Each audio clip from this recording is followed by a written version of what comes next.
I appreciate my colleague from Iowa, Senator Ernst, for organizing this opportunity for several of us in the Senate to discuss the Green New Deal and to do it this week. To put it mildly, the Green New Deal is ambitious.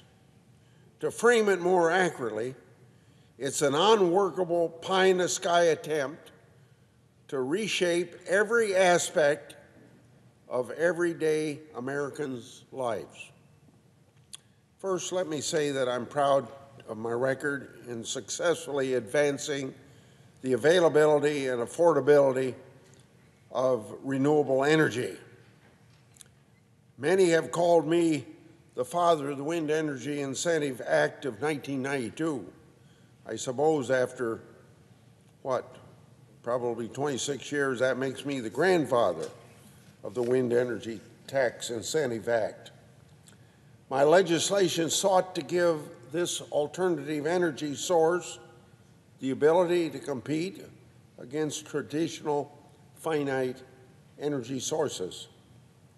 At that time, we never knew about fracking for natural gas and for oil. And we thought we were going to be completely dependent upon Saudi Arabia for our energy. Now we know that's not true. But back in 1992 and before, we did everything we could to think up every alternative energy we could to be less dependent upon the Saudis. So one of those acts that I was involved in was wind energy. And the wind energy bill, now law, has been extremely successful. Now Iowa supplies more than 35% of its own electricity from wind. We were the first state in the country to generate more than 1/3 of its electricity from wind. Wind energy employs approximately 7,000 Iowans and nearly 3,000 wind turbines in Iowa to generate millions of dollars in economic activity. So I want to make it very clear that I'm speaking as someone with a very successful track record of advancing clean energy. But to think about what the Green New Deal's about, presumably they don't know we've been this successful. Because the new Green Deal, on the other hand, is nothing more than a grab bag of vague aspirations. In fact, the Green New Deal was initially introduced in the House and Senate by its authors as a non-binding, symbolic resolution. In other words, a lot of hot air. That means that even if it passed as introduced, it would not make law. So I'm glad that Senate Majority Leader McConnell reintroduced the text in a format that could become law, so we senators can go on record as whether we want to make this the policy of the United States. It would be one thing if the policy and goals remained on topic, namely reducing pollution and cutting our nation's carbon emissions. Those are worthy goals. But the resolution reads like a utopian manifesto, seeking to implement every liberal policy priority from the past many decades. We've seen how the extreme left-wing agendas that rely on the power of the state and usurp the role of individuals, how those policies turn out. We have plenty of examples. Look at the former Soviet Union. Look at Cuba over the last 60 years. Look at what's happened to Venezuela in the last 15 years, going from the richest country in South America to a destitute country where they die of malnutrition and people can't get medicine. So in more instances than the three I just gave you, these utopian ideas never turn out very well. Now, for sure, the Green New Deal includes goals related to energy and the environment, but for the most part, they're wholly unrealistic. For example, and I'm quoting now and then from their agenda, calling for upgrading all existing buildings, or in another statement, meeting 100% of the power demands of the United States through clean, renewable, zero-emission energy sources, all within the next 10 years,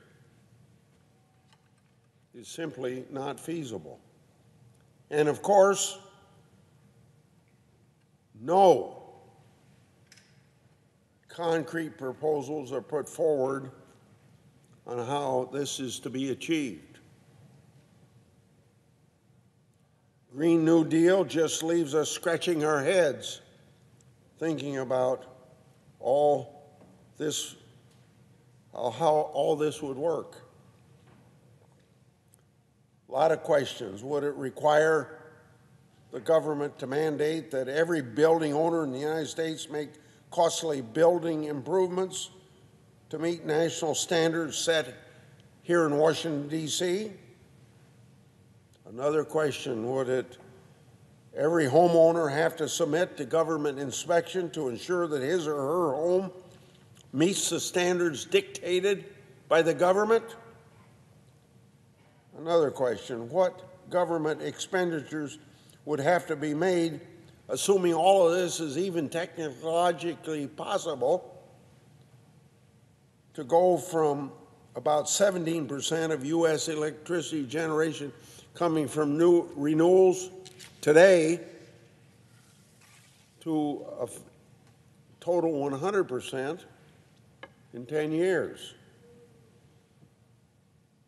Or the last question I'll raise, are the backers of Green New Deal willing to support nuclear energy as a means to reach their goal?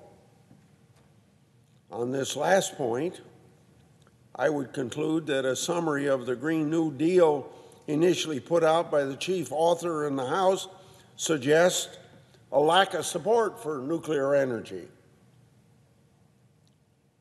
As I've said before in my remarks today, I've been a leader on renewable energy production for decades, not just wind, as I've said, but geothermal,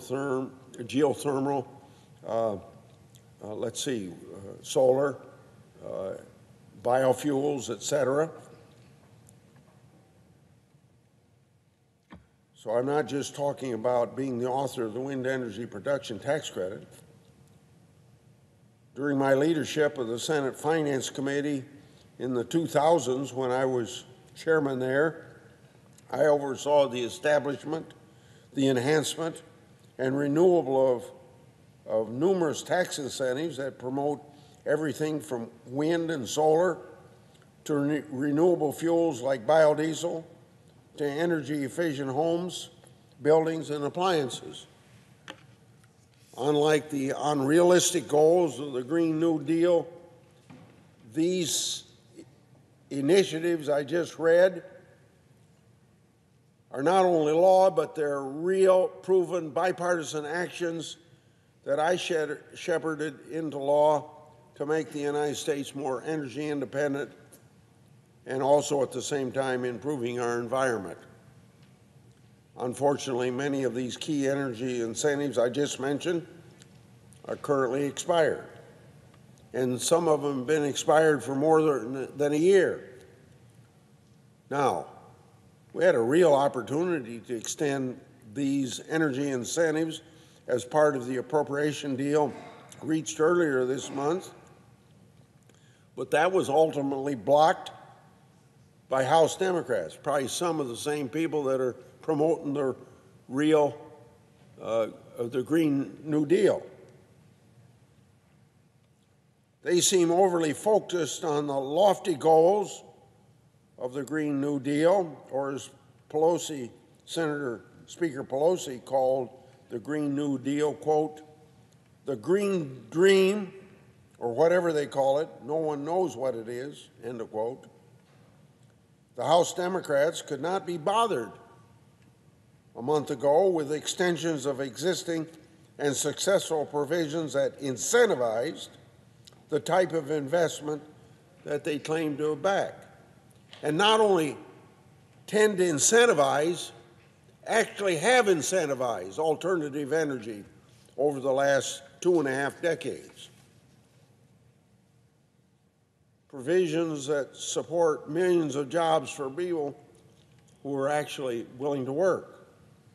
Perhaps this just shows that the Green New Deal is less about tackling energy and environmental issues and more about remaking America into a dreamy, new, progressive paradise. No sector of the economy is left unchecked by the Green New Deal. Make no mistake about thinking otherwise. The author of the Green New Deal, these authors are intent on reshaping every aspect of American life through a national, social, industrial, and economic mobilization. And those last 6 words are in quotations.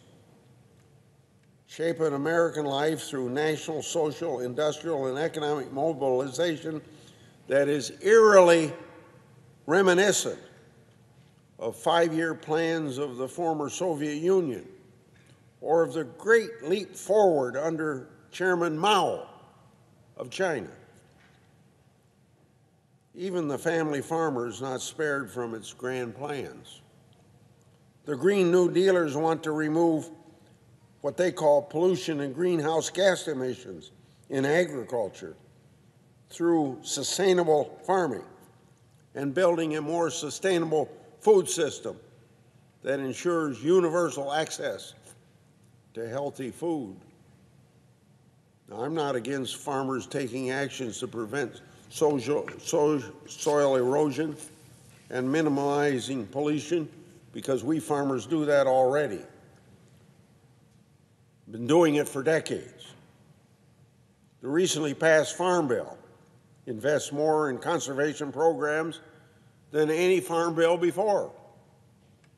I trust that farmers know more and have more common sense about how to take care of their land than some bureaucrat here in Washington, D.C., or politicians from New York City. We all know that Washington, D.C. is an island surrounded by reality.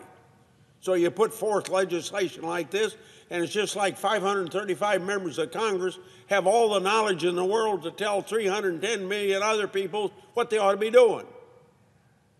And I don't believe that all that smarts rest here in the Congress of the United States or even the bureaucracy of this government. Over the last several years, when it comes to farming, we've seen farmers readily adopt the use of cover crops to prevent nutrient runoff and to sequester carbon in the soil through what we call minimum or no tillage. Today, farmers may go down as the first group in the history to leave the land better than they found it for future generations.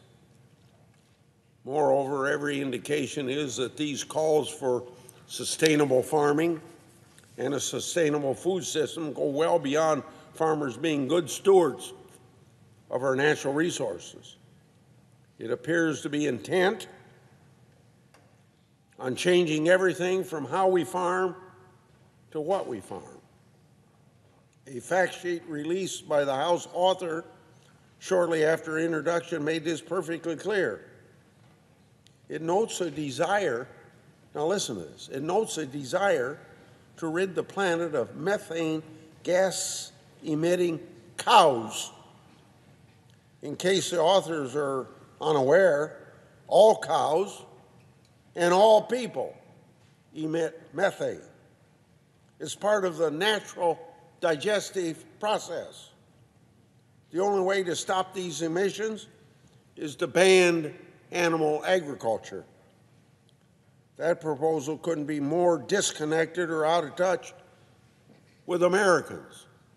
And that's what makes the taxpayers feel that there's nobody in Washington, D.C. that's got any common sense.